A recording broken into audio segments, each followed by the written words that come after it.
une guerre de détroit et de pétrole et de vente d'armes. C'est la guerre actuelle qui se joue dans la péninsule arabe. Tout premièrement, c'est une guerre de pétrole, car le détroit de Hermouz, à travers ce détroit à travers lequel passe 40% de pétrole vers l'Iran. Le président américain, Trump, ne veut pas aboutir plus tard à une guerre mondiale. Il essaye de, euh, de contrôler la Chine économiquement et en partant de son contrôle euh, sur le pétrole à travers le monde. Et, et ce qui est curieux, c'est que avant la guerre, avant le déclenchement de la guerre avec l'Iran, le détroit de Hermouz était ouvert. Ce n'est que avec la guerre qui s'est fermé et l'Iran l'a totalement fermé. Et ce qui est euh, aussi curieux, c'est que, c'est que les Européens ne condamnent pas cette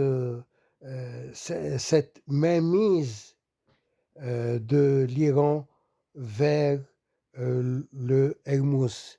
Cette menace euh, qui n'émane d'aucun droit international.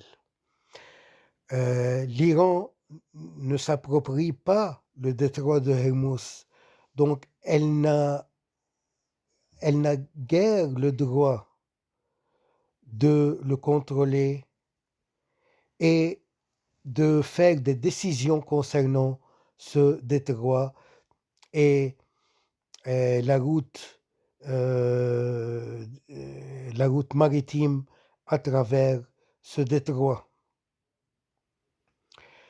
À travers ce détroit aussi, les États-Unis essayent de jouer un peu sur l'économie mondiale,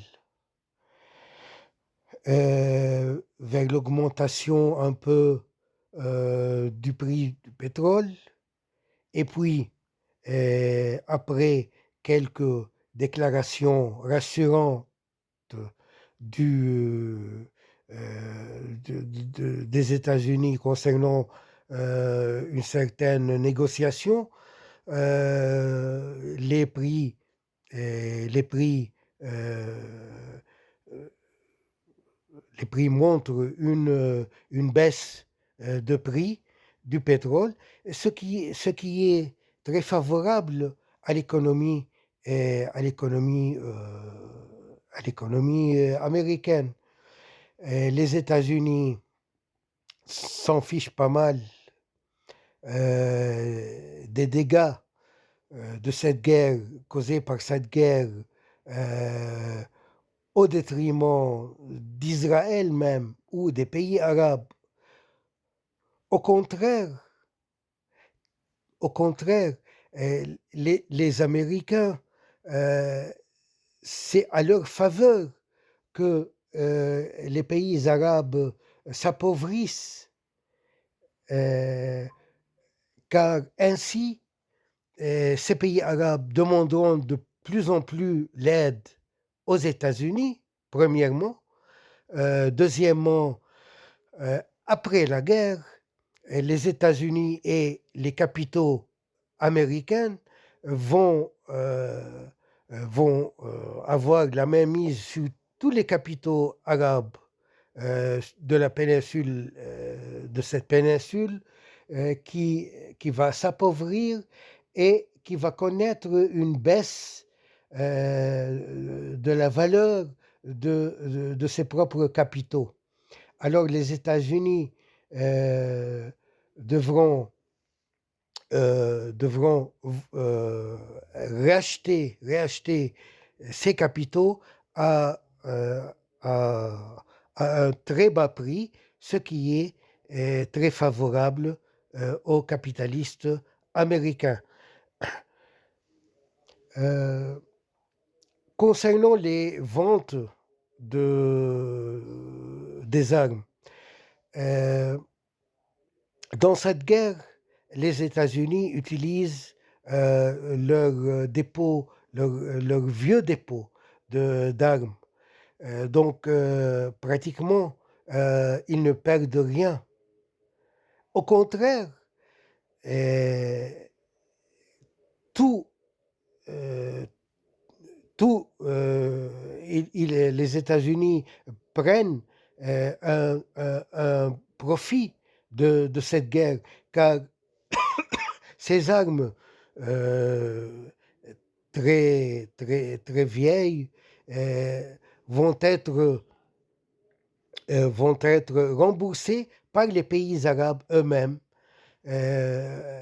sous titre de leur défense. Et plus tard aussi, après la guerre, les pays arabes vont se sentir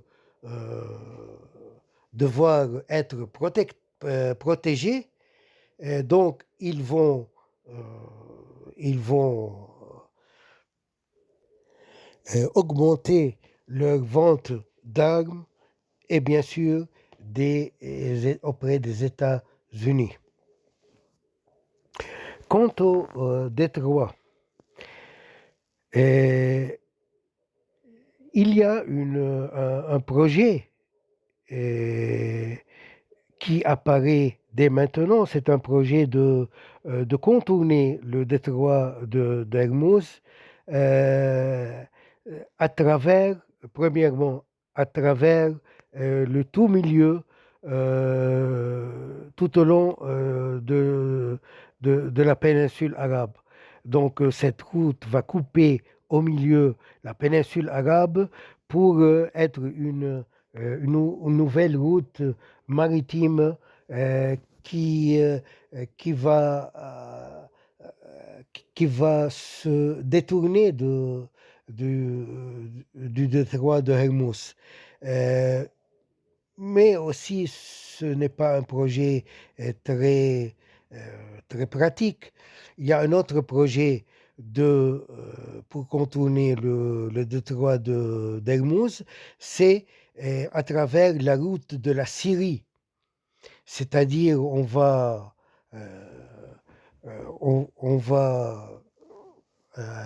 chercher une route du pétrole partant des pays arabes de la péninsule à travers la Syrie pour arriver, pour atteindre les pays européens et toute la Méditerranée et, et puis tout le monde entier. Euh, et cette route pétrolière va, va de toute façon annuler un autre projet qui était prévu, un projet d'une route de train qui va des pays arabes du désert à travers la Syrie pour d'autres pays. Donc, on va annuler ce projet pour en faire une route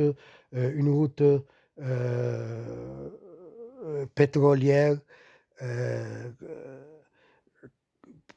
comme construisant des, des pipes de pétrole souterrain. Mais aussi, ce projet est très difficile à exécuter. Il y a un troisième projet qui suscite beaucoup de débats et de mauvaises intentions vis-à-vis des États-Unis. Car on accuse, certains Arabes accusent les États-Unis de se laisser faire l'Iran pour bombarder les pays arabes et en plus fermer le détroit d'Hermouz pour enfin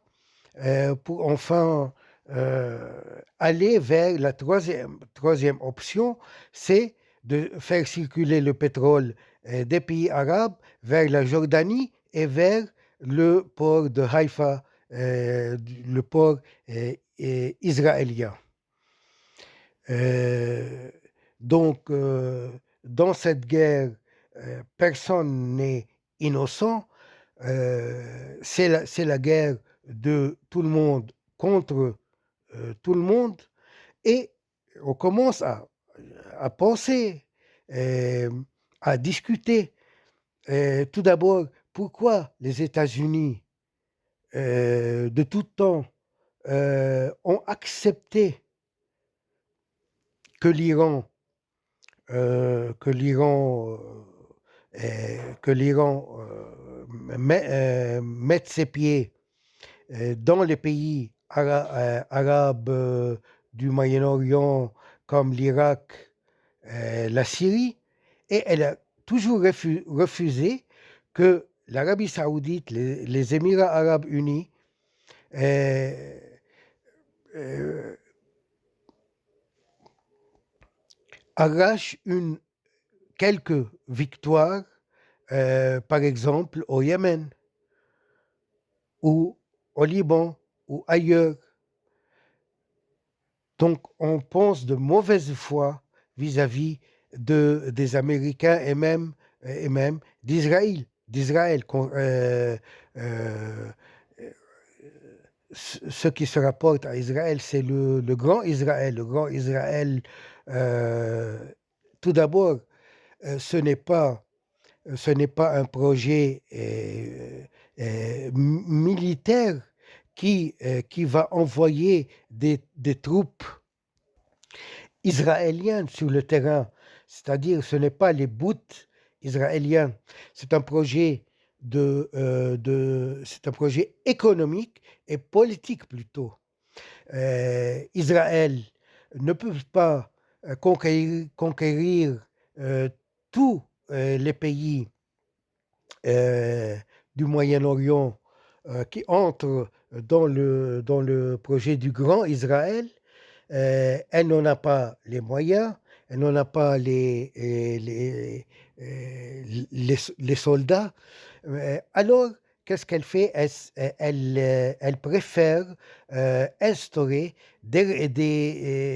non pas des régimes, mais des milices qui tiennent le territoire, qui lui sont fidèles, comme les Druzes en Syrie et comme les Kurdes, par exemple, euh, euh, en Iran, en Syrie, en Irak ou ailleurs. Le projet du Grand Israël contient aussi une part de l'Arabie saoudite. Donc, c'est aussi à la faveur c'est favorable aux Israéliens que les pays arabes se sentent perdus, se sentent faibles, s'affaiblissent, euh, pour que les Israéliens aussi euh, développent leur projet et mettent ce projet en exécution.